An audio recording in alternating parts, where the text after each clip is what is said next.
pessoas que nós as consideramos acima de qualquer suspeita. Os grandes crimes, os grandes desfalques são cometidos por gente que está acima de qualquer suspeita. Gente que tem lastro, pelo menos aparentemente. E nós não somos diferentes. Nós estamos dentro da casa de Deus. Nós estamos aqui. Nós servimos a Deus. Quem nos olha, nos diz uns para os outros que nós somos crentes. Nós somos filhos de Deus. Então, o nosso conceito é diferente. Se nós lançarmos mão de qualquer coisa errada, já se usa o termo. E depois diz que é crente. Existem muitos crentes. Jesus falou uma coisa muito interessante para os discípulos e para a multidão, principalmente para a multidão. Viram muitos do Oriente, do Ocidente, assentarão à mesa com Abraão, Isaque e Jacó. E muitos filhos do reino, vocês conhecem o final do versículo, serão lançados nas trevas exteriores. Há uma necessidade de nós olharmos quem nós realmente somos. Como é que está o nosso comportamento? Porque dentro das bem-aventuranças, Jesus colocou como a sexta bem-aventurança, é uma subida. Ele começou e foi seguindo, e foi seguindo, e foi seguindo, e depois chegou no topo. Bem-aventurados os limpos de coração, porque eles verão a Deus. Para se ver Deus, é necessário que sejamos limpos de coração. Vejam vocês, Jesus mais de uma vez falou: eu e o Pai somos um. Quem me vê a mim, vê o Pai. Aqui no começo do livro de João, do Evangelho segundo São João, fala sobre a incredulidade dos irmãos de Jesus. Convivia com Jesus, estava dentro de casa com ele, eram seus irmãos, nasceram depois dele, porque sua mãe, quando o teve, era virgem. Mas não viram. Viram Jesus, viram a pessoa, mas não viram Deus. Não viram Deus. Eles até insultaram Jesus quando ele ia lá na festa. Mas você não vai lá para a festa? Vai lá para a festa, lá faz milagre para a gente ver. Olha, irmãos, é uma coisa bem interessante, e vocês sabem disso muito bem. Depois que Jesus morreu, ressuscitou, ascendeu aos céus, os seus irmãos entraram de cabeça no Evangelho. Realmente nós vivíamos com nosso irmão de Deus. O centurião, aquele centurião que o julgou, que estava lá julgando, estava percebendo que era ele. Quando, às 3 horas da tarde, quando Jesus entregou o seu espírito, houve trevas na terra, trovões, terremotos, o véu do templo rasgou-se. Qual foi a palavra do centurião? Verdadeiramente este homem era justo. Verdadeiramente este homem era justo. Há uma necessidade. A limpeza do coração, eu não posso julgar quem quer que seja. Pastor também não pode julgar quem quer que seja. Conselho da igreja não pode julgar. Julgar como? Tem fatos, mas tem fatos que não se afirmam entre si. Tem fatos que não se sustentam. Aí chega a hora de realmente nós sabermos quem somos. Não há uma possibilidade de que Jesus, de que Deus coloque justificação em nosso coração. Apesar de que Abraão foi o único justificado pela fé. Justificado. Nós temos que trabalhar dentro do nosso coração. O que é que eu realmente penso? O que é que eu realmente estou pensando? O que é que você está pensando? Não temos como. A diretora leu aí o Salmo 15. um salmo maravilhoso. E ele diz assim, e vou dizer mais para vocês uma coisa. Estava mais à frente, mas eu vou dizer para vocês agora uma coisa. Vocês vão se lembrar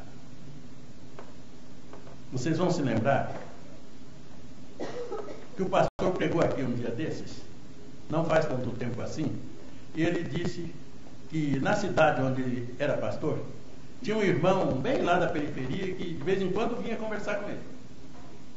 Quando aquele irmão dissesse, Deus de Elias, ficasse ligado, porque dali para frente sairia várias vezes a boca de Deus falando através daquele irmão. Foi isso, pastor? Então percebam vocês, isso é novidade? Não é novidade. Sabe por que não é novidade? Sabe por que não é novidade? Quem tem Bíblia aí, abra no Salmo 22. Salmo de Davi, Salmo 22.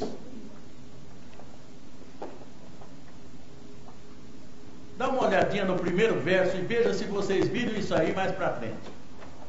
Primeiro verso.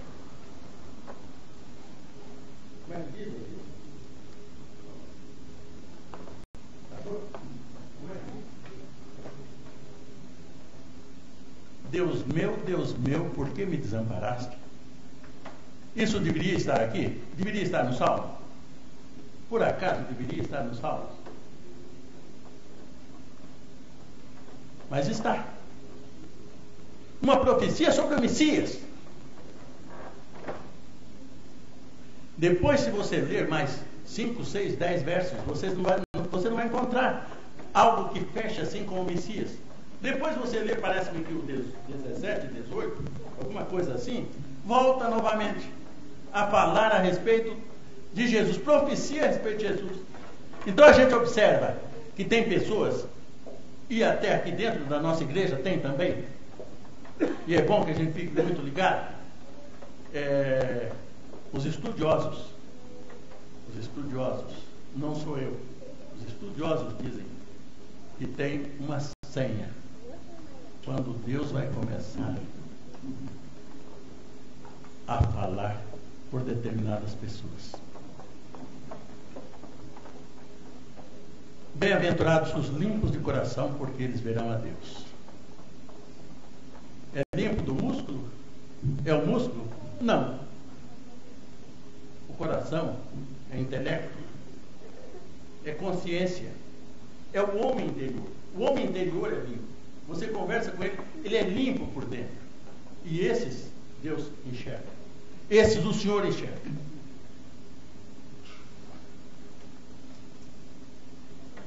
Os homens limpos de coração, homem genérico, limpo de coração, tem a possibilidade de ver Deus hoje, agora, no nosso dia a dia.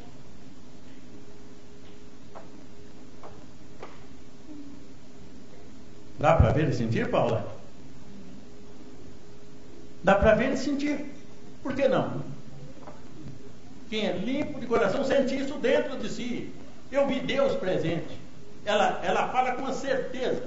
A pessoa fala com uma certeza, com uma segurança, que não tem como você dizer qualquer coisa contrária. Limpos de coração verão a Deus. Salmo 19 diz uma coisa bem interessante e que deixa a gente assim meio boquiaberto. Os céus manifestam a glória de Deus e o firmamento anunciam as obras das suas mãos. Sem palavras, sem fala, um dia faz e aí segue, dá sequência. Se você pensar, se você quiser encontrar Deus, falar com Deus, ver Deus, o velhinho de cabeça branca, cabelos grandes, barba branca, você não vai ver. Não é esse. Não é esse. Deus não é carne como nós. Deus é espírito. Jesus falou isso. Né? Tanto é que o Filho dele se fez carne para conviver conosco, para nos explicar como é que é a coisa e para ser nossa testemunha em qualquer situação. As pessoas que chegam a ser limpas de coração, elas passaram pelas bem-aventuranças. As bem-aventuranças são uma sequência. Você vai chegando, limpos de coração, passaram pela experiência de ter sido pobres de espírito. Porque deles é o reino dos céus. Olhar para dentro de si, sentir os seus pecados, as suas culpas, as suas fraquezas. Quantas vezes nós choramos por aquilo que nós não queríamos fazer, mas a carne foi mais forte do que nós e nós fizemos. Pecamos contra Deus. E aí levantamos a nossa voz: Pai, tem misericórdia.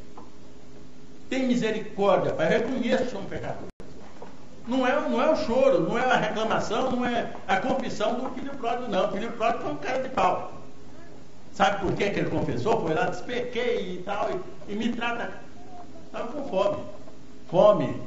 Fome. Aquilo não é sinceridade. É fome. Doeu no estômago. Ele queria comer as bolotas dos porcos, mas ninguém lhe dava nada. O pessoal diz, queria comer, ele comia as bolotas. Não comia não, porque ninguém lhe dava nada. É assim que termina o verso. Então, com fome, morrendo de fome, ele volta para o pai.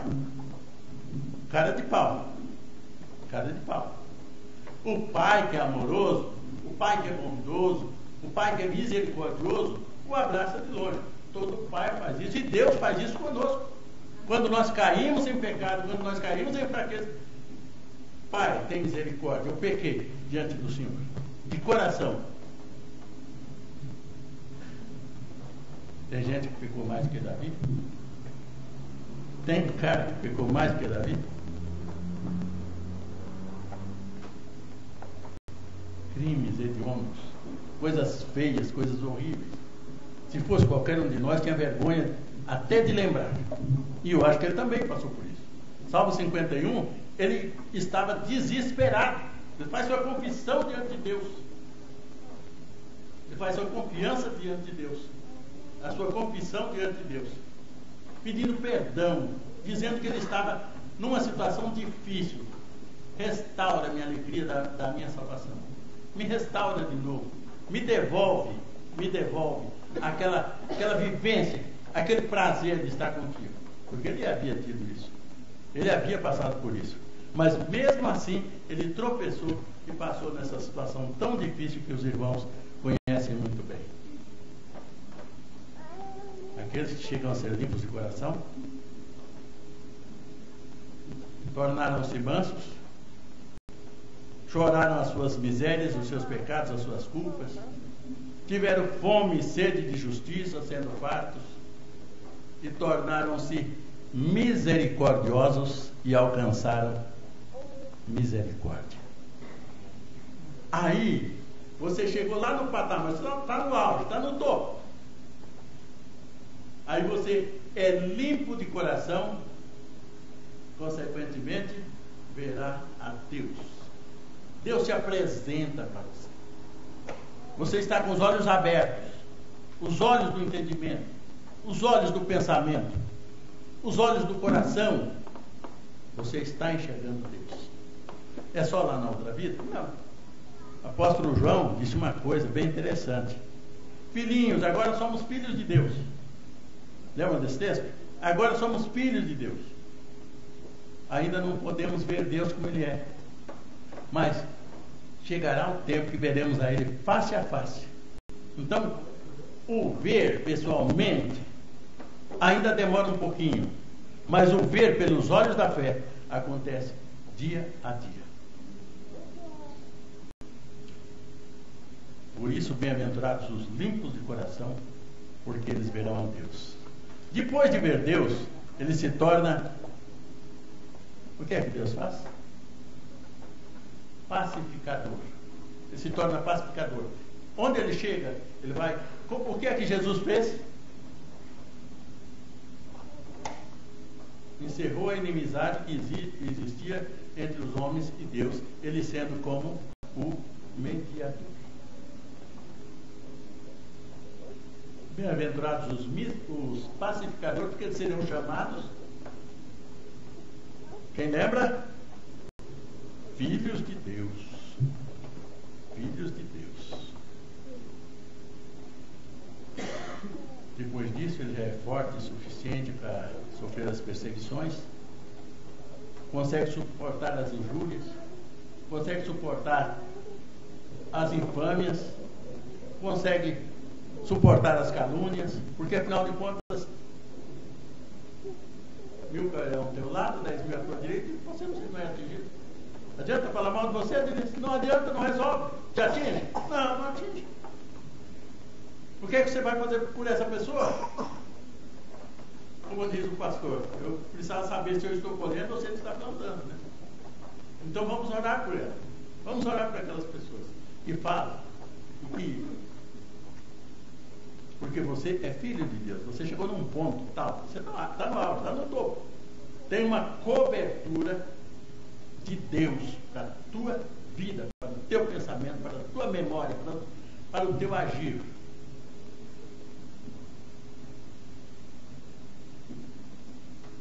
Eu gosto muito desse texto sobre os misericordiosos, os limpos de coração, que verão a Deus. Eu tenho tanto desejo de ser limpo de coração. Eu gostaria tanto que os irmãos fizessem uma análise dentro de si. Não adianta que vocês olham e veem. Isso é muito pouco. Isso é muito pouco. O interior, só Deus conhece. Só Deus sabe. O que eu estou pensando, o que você está pensando, só Deus sabe. Jesus falou um negócio bem interessante. Vamos ver se nós lembramos desse verso.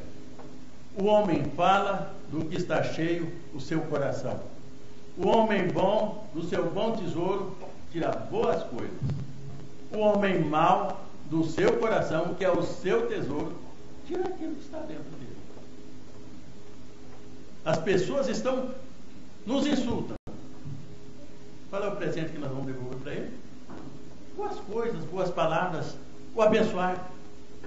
É isso que temos que fazer de coração, da própria natureza. Da própria natureza. Você pode dizer, mas o limpo de coração não sofre? O limpo de coração não passa os seus apuros? O limpo de coração, por acaso, não vive as saias justas? Claro que vive. Claro que vive. O primeiro homem, tido como limpo de coração, foi assassinado pelo seu próprio irmão. Primeiro homicídio.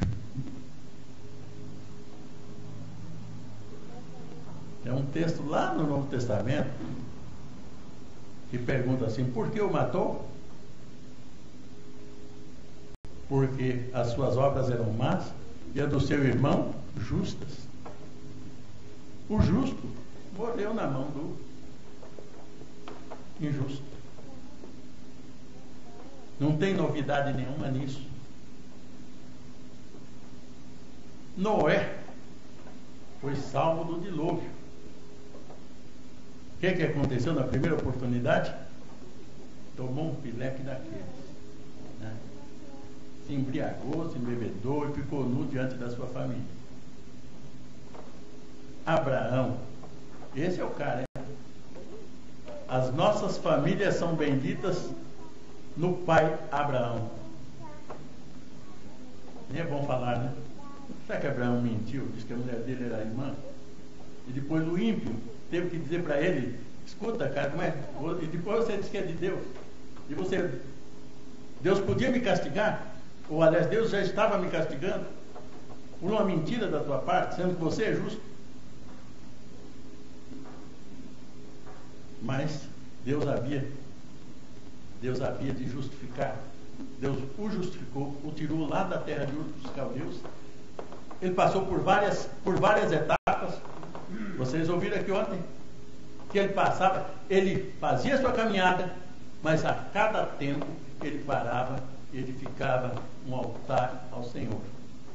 Ele tinha princípio, ele tinha os seus problemas, tinha as suas divagações, mas ele tinha também um coração diante de Deus, tinha fé diante de Deus.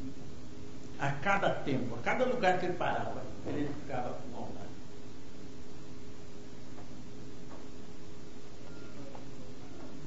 Moisés.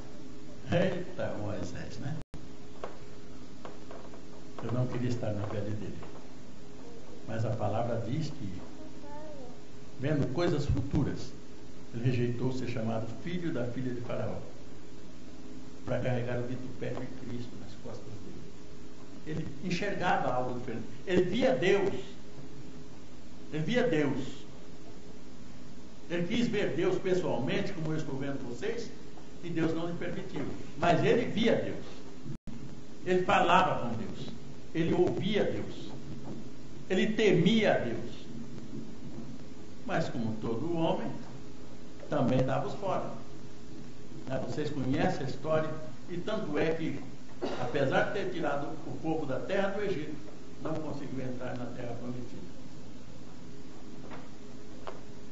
Eu gostaria de dar uma voltinha aqui no Novo Testamento para ver se nós encontramos pessoas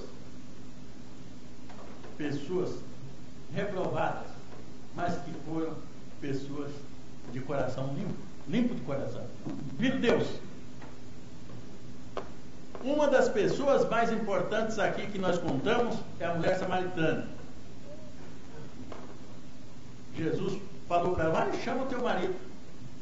Ela disse: eu não tenho marido. Ah, muito bem, eu sei. Você já teve 5 e o que está com você agora também não é teu marido. E ela disse para Jesus: vejo que és profeta. E Jesus não entrou no papo dela, mas continuou conversando com ela. E chega uma hora que ela fala lá no verso 28 do capítulo 4. Ela vai, deixa o seu cântaro, vai chamar o pessoal da sua cidade e diz: venham ver um homem que me disse tudo o que eu tenho feito. Por acaso não seria ele o Messias que havia de vir? Vocês percebem? A situação dela era a deplorável. Ela estava... Vocês já ouviram isso? Mulher com problemas naquela época, problemas morais, ela tinha maior dificuldade. Que horas ela foi no poço? Meio-dia? Meio-dia, sol quente. Ninguém estava lá no poço. Só pintou Jesus lá. E ela, então, ouve de Jesus, e as palavras de Jesus, o olhar de Jesus, a persuasão de Jesus começa a trabalhar dentro do coração dela. E ela já se torna, ela fica em dúvida se será que não é esse o Messias que havia de vir. Vejo que és profeta. Agora, como é que faz? Se os homens nem falavam com mulher, quem diria um profeta falar com uma mulher dessas? Mas Jesus falou. E fez uma transformação, uma regeneração na vida dela. E ela passa a perceber: é bem possível que esse seja o Messias. E ela estava certa. E ela estava certa.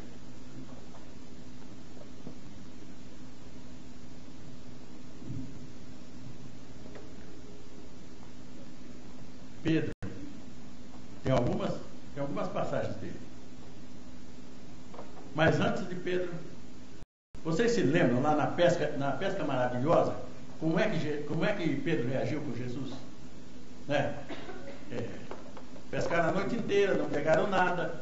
Jesus mandou jogar a rede pelo lado direito e eles pegaram 153 grandes peixes. O barco quase ia a pico. E Pedro disse: afasta-te de nós, Senhor. Nós somos homens pecadores. Nós somos pecadores. O Senhor é santo demais para andar conosco, para falar conosco, para nos dar ordens. O Senhor é santo e nós somos pecadores. Reconheceu Jesus, o Filho de Deus, na frente dele. Imaginem vocês o esforço de memória que é feito nesse momento de enxergar Jesus num homem, o Filho de Deus, num homem que estava andando com eles praticamente há 2 anos e meio. Novamente Jesus pergunta, numa outra ocasião, Jesus faz a pergunta para ele: quem diz os homens que eu sou? Aí os discípulos dizem: uns Elias, Jeremias, sei lá, ou algum dos profetas. E vós, quem dizeis que eu sou? Pedro então toma a palavra e diz: tu és o Cristo, o Filho do Deus vivo. Então entende-se, ele entendeu que aquele realmente era o Cristo. Homem de coração sujo, coração limpo. Homem de coração limpo. Apesar das suas, de vez em quando, uma estraçalhada na vida. Apesar de vez em quando, umas palavras meio tortas. De vez em quando, algumas atitudes intempestivas. Mas ele olhou, focou. Esse é o Cristo, Filho de Deus que havia de vir. Tu és o Cristo, Filho do Deus vivo. Pensa você, não é fácil chegar diante de alguém e apontar com os 2 dedos para ele, afirmando categoricamente quem é ele. Não é fácil. Mas homem do coração limpo vê Deus. Bem-aventurados os limpos de coração, porque eles verão a Deus. Trata do teu coração, trata da sua mente, trata da sua memória, trata do seu homem interior para que você veja Deus. O profeta diz o seguinte: de tudo que se deve guardar, guarda o teu coração, porque dele procede os caminhos da vida. Há uma necessidade de preservarmos nosso coração, para entendermos, para vermos Deus em cada situação onde Ele se apresentar a nós. Porque Deus quer se revelar a nós. Deus está se revelando a nós. Outro cara que Jesus meteu a boca nele. Os discípulos estão aqui com medo dos judeus e Jesus aparece. Aí, mas antes disso, haviam dito: Jesus, o Mestre, ressuscitou. Existe aquelas pessoas. Existe uma história, eu não sei se isso é verdade, talvez a Dinel, a Cleciane e outros de faculdade aí vão poder me dizer se é verdade ou mentira, mas eu ouvi na escola, na 7ª, 8ª série, a Diles também, né, pode dizer, que algumas pessoas raciocinam com o cérebro, outras raciocinam com a medula. Você pergunta para ele, 3 vezes 4, quanto é? Ele inverte a pergunta. 4 vezes 3 é, e dá a resposta. Esse raciocínio é com o cérebro. Aquele da medula, quanto é 3 vezes 4? É 12. Ele bate pronto. E parece, e quer me parecer, que Tomé era esse tipo bocudo, falava demais, mas era incrédulo, era teimoso, turrão. E eu ia dizer, incrédulo de marca maior, coração sujo, né? Tá ruim na vida.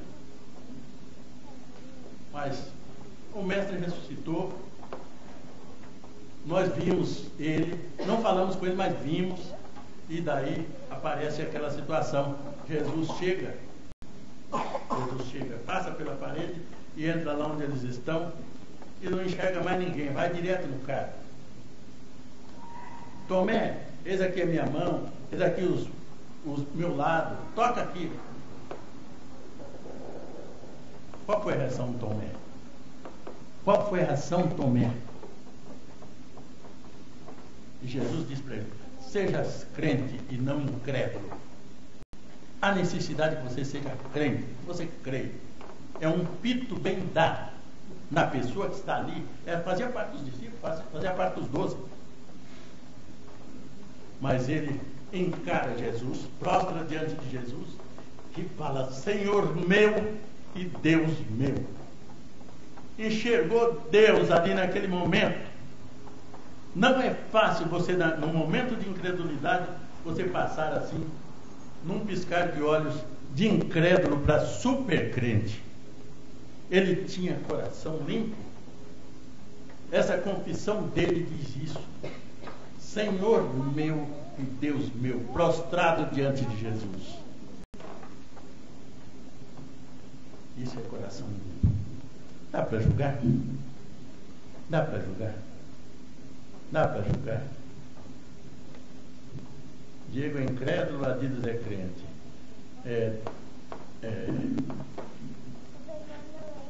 Um casal ali, o marido é crente, a mulher é incrédula. O outro casal lá, a mulher é crente, o marido é incrédulo. E assim, dá para julgar? Não dá para julgar, você não tem como julgar.